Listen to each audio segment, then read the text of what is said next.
Le Maire est convoqué une première fois par le Sénat, le 30 mai 2024, pour rendre des comptes.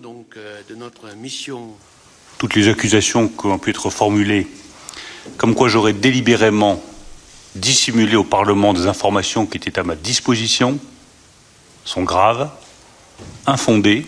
Vous aviez pourtant des documents de votre administration qui vous invitaient non seulement à une grande prudence, parce que c'est pas l'épaisseur du trait, 35 milliards. C'est pas l'épaisseur du trait. À cet instant, le ministre jure encore que la situation est sous contrôle. Toutes les décisions nécessaires ont été prises en temps utile pour corriger les conséquences de recettes fiscales moins élevées que prévu.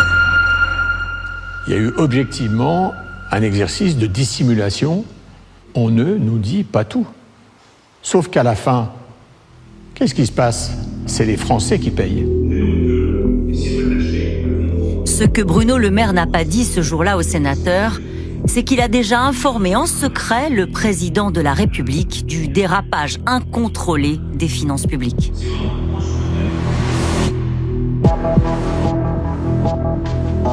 Il l'écrit dans une lettre du 6 avril 2024 que nous dévoilons en exclusivité. Son contenu est explosif.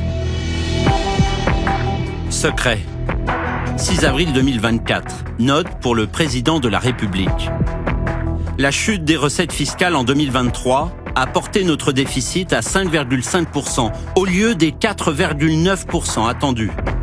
Les 10 milliards d'euros d'économies du décret d'annulation doivent être rigoureusement exécutés à l'euro près.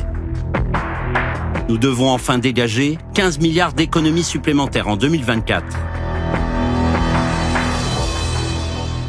Bruno Le Maire, en gros, ce qu'il dit dans cette lettre, c'est « la situation est hors de contrôle ». Donc il valide le fait que ce qu'il a dit le 18 février à la télévision, on va quand même y arriver en gelant 10 milliards de crédits, le 6 avril, il sait que ça ne marche pas. C'est pas suffisant.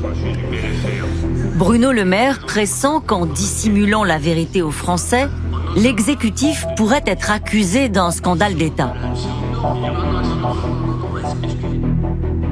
Nous risquons de nous faire accuser de cacher notre copie et des économies douloureuses pour le lendemain des élections européennes. Le flou sur le calendrier et la nature des économies nécessaires sera mis à notre débit. Il entretiendra le soupçon sur nos intentions.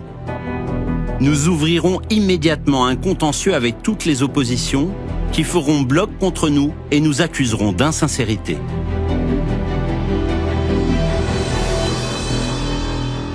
Nous sommes quand même 2 mois avant les élections européennes. Il y a un risque constitutionnel que les oppositions, les députés, accusent le gouvernement d'avoir caché sa copie. Je le mets entre guillemets, caché sa copie. Il lui dit de toute manière, la situation, elle va éclater au grand jour.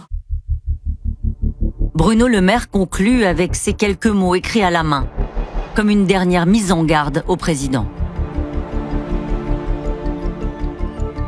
Notre intérêt politique est de garder l'esprit d'audace et de courage qui est ta marque de fabrique.